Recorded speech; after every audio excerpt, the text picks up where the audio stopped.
Last time we checked in on the S4, we had just installed some aftermarket Corbeau bucket seats. These things are fantastic, but we had to jerry-rig our own bracket to get them to fit. I finally received the proper bracket for this car, so I figure we fix this before we start the long-awaited suspension build.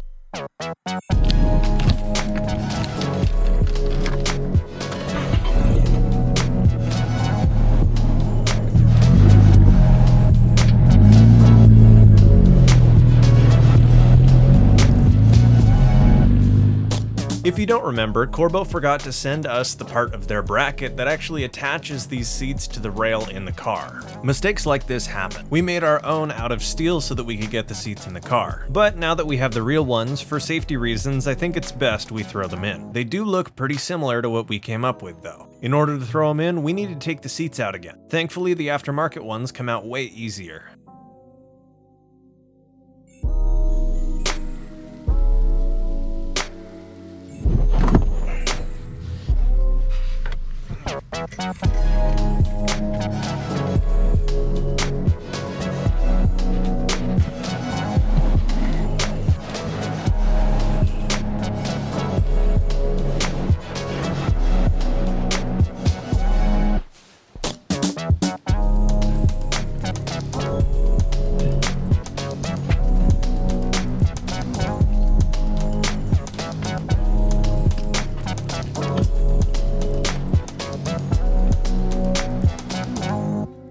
Now that I've got my homebrew brackets off, we can go ahead and talk about the differences between installing the new ones and what we had. The main difference is there is a bolt that threads into these new brackets, as opposed to simply having a nut and bolt. It's a little difficult to fully tighten these when the seat isn't mounted in the rail. So my approach was to get it as tight as I could by hand, and then after we position the seat in the car where it's going to actually be, we can tighten it with a socket so that it is properly fitted. For the most part, this design is really similar to the one I came up with on a whim, although I used a little bit of extra steel on the side that didn't have the seatbelt bracket so that they were equally sized.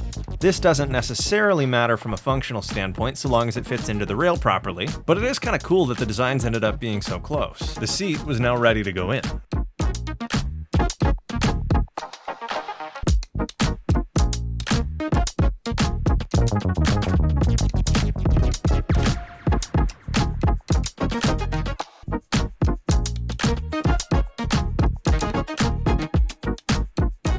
I think my brackets fit just a little bit snugger in the rail, so they were harder to get in and out. But once you get this new bracket in place and tighten it down properly with a socket, these feel just as solid as the OEM units. Can't complain there. Just like last time, I did the passenger seat first in case we ran into any issues, and once that was good to go, I followed the same exact process on the driver's side.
There we go. These seats are properly installed, meaning our interior build is for the most part done for now. Leading me to our next long-term project for the S4, rebuilding and upgrading the suspension, no matter if the weather wants me to or not.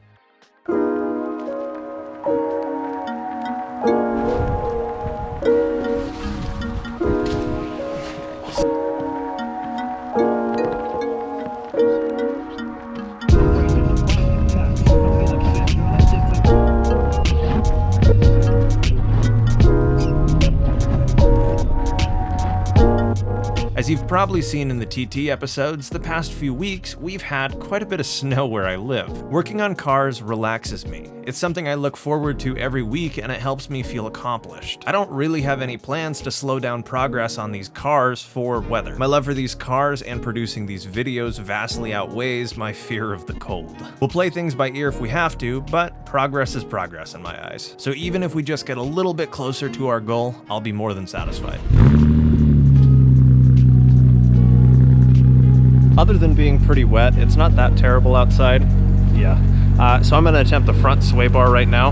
The only reason I'm doing that is because it's really easy on this car. I'm going to follow a similar process that I did to the TT when it comes to upgrading this car's suspension, replacing pretty much everything that's crusty. This front sway bar is going to be the first thing that we're replacing. I've already upgraded my rear sway bar, but I want to do the front one too, just so we have a basis of good parts to go off of. The bushings are shot, and there's even a little bit of rust where the powder coatings came off of the stock sway bar, so these are getting replaced with an adjustable H&R front sway bar. The upgraded stiffness on a front sway bar is nice, but I plan on keeping this on the loosest settings so we still have a good amount of rotation in a corner. A stiffer rear sway bar relative to a front sway bar helps with reducing understeer.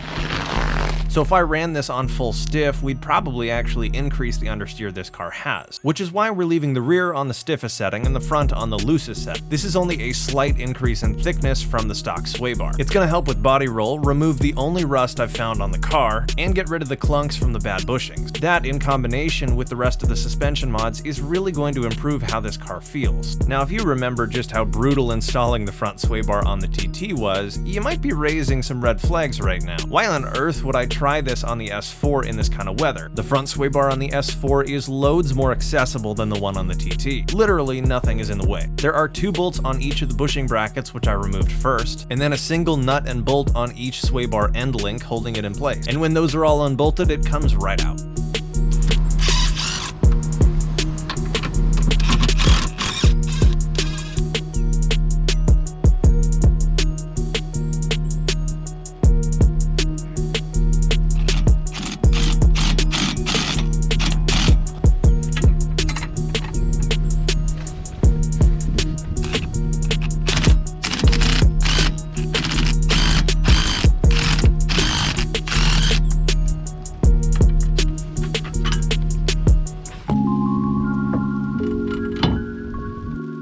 Removing this was easy, but I was starting to run into our friend the weather. Unpredictability. A tarp on top of snow is one thing. It's starting to pour rain is another. My goal was to finish before the rain really got that bad. Here you can see the stock sway bar next to the new one and just how crusty these bushings are. You can also see where the factory coating is completely peeled off and started to rust out a little bit. I'm not a fan of crusty suspension parts, so I'm glad we're replacing this.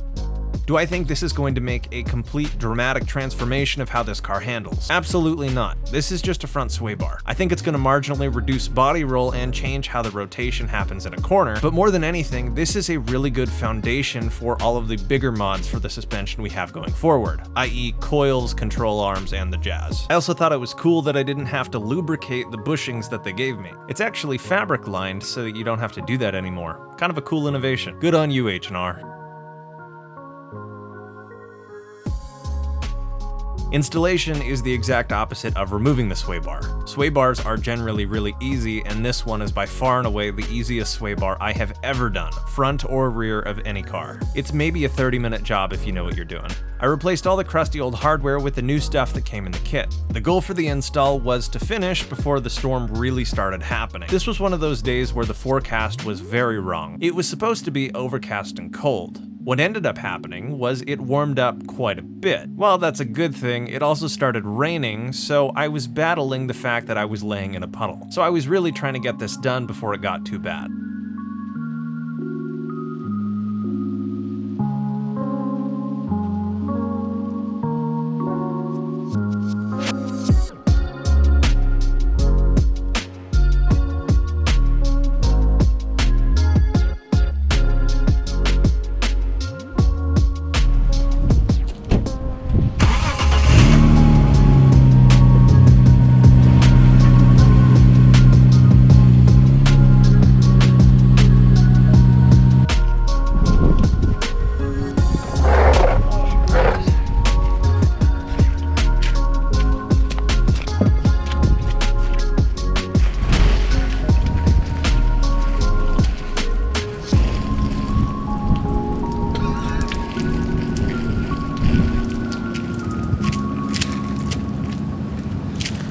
that was on the dumber list of things that I've done. 1, tarps were not waterproof. 2, a jacket was not waterproof. But we did it. The sway bar's on, it's tightened down, it's torqued down, so we're good to take the car off ramps, and then tomorrow we'll take it for a test drive, see if we notice any differences. Do I recommend you do this in this kind of weather? No. Do I recommend you do this to your S4? Yes. I am so thankful it is an easier job than what it was for the TT, because that was a nightmare. This was easy enough to do in this kind of weather. Sweet.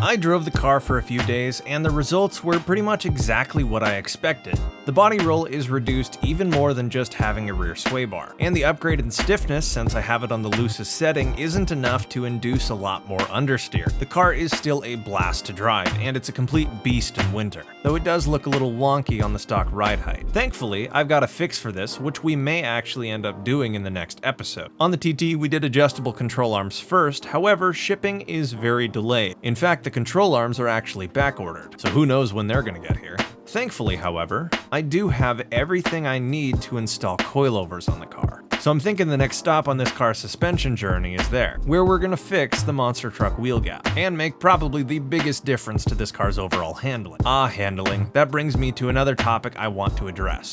What do I really expect by putting all this money into this car's suspension? Do I expect this car to out-handle the TT? No, absolutely not. This is a sedan with a longer wheelbase and a large percentage of its weight in front of the front tires, and that's totally okay with me.